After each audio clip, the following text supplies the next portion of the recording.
Hello friend नमस्कार मुई पारमिता कुनी कलाहांडी फैमिली ब्लॉग रु कहूचे। इटा अटा के चटकी दीचे। इटा सकालर 8 बाजीचे। गैस रे इटा तावा बसई देली। हाथ रे टिके तेल नहीं जाऊचे और अटा के भल करी चटकी देवी। इटा के बेलना ने बेलले पूरा लटकी जैसी हेती लागी इटा हाथ रे एका ताके इनती कर बने दउचे। इटा होचे जम्मू काश्मीर रो फेमस खाना है। अटा रुटी खेसन फुलका और इटा मक्का रुटी एका बेसी कर खेसन। मुई भी आज इटा बने दउचे। गोटे रोटी बनाबी इमाने तो खे में मेस रे इटा अटा रुटी ही गला और मुई तो चा नहीं पिए गुरोस टिके पीबी।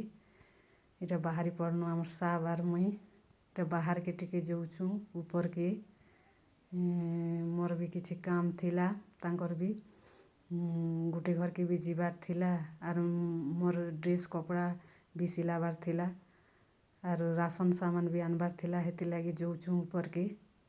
देखुन इटा पहाड़ के खोड़ी खोड़ी सीढ़ी तैयार करा हिचे। ई तोरा के केते ऊंचा अच्छे पहाड़ और गछ मने अच्छे पूरा गोटे लोग चालू थिबो डर लागसी। पूरा मांकड़ मुंका डिगी देवा कि केनता पर लागसी मात्र मांकड़ नहीं देखा जीवारी लगे। थंडा नहीं किन बाट देखा जीवा जेनता थंडा के तो माने के जेनता थंडा लागुचे मांकड़ के हेले थंडा नहीं लागे के।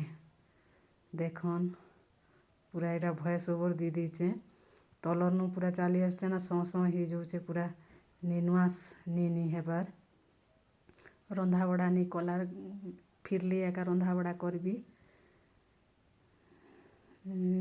इटा पहुँची गलु ना ऊपर के आज टिके बादलिया खरा थिला खणे खणे खरा दउथिला से सीढ़ी देखा जाऊचे। हे सीढ़ी तलरनु मंदिर अच्छे मंदिर नु पूरा चाली आसचु ऊपर के।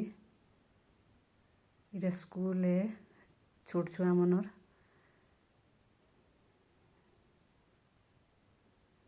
पहुँची गलु ना। भिडियोटी भल लागले लाइक करबे सब्सक्राइब करबे फैमिली फ्रेंड मान सहित शेयर करबे।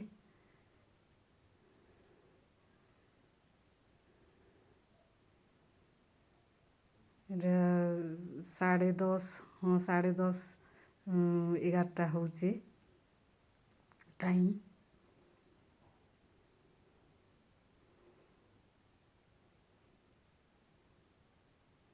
और इटा घरे आसली और हीटर रे तेल बसे दीचे राइस कुकर ने भात बसे दीचे।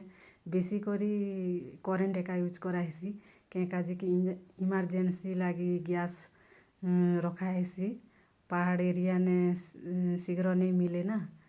इटा भात गरमा गरम भात ही गला इटा मिक्स देल हरड़ देल चना देल और मूंग देल के मिसे दीचे देल भी ही गला ना। प्रेशर कुकर नु नकीने परजी देल ना। इटा पतर कोबी और आलू टमाटो देकर भाजी दीचे और सलाद टिके काटी दीचे गाजर और बीट के छोट छोट कर काटी दीचे और इटा कड़म पत्ता जेन गोएट को भी बोलसन आमर बाटे कड़म पत्ता ही।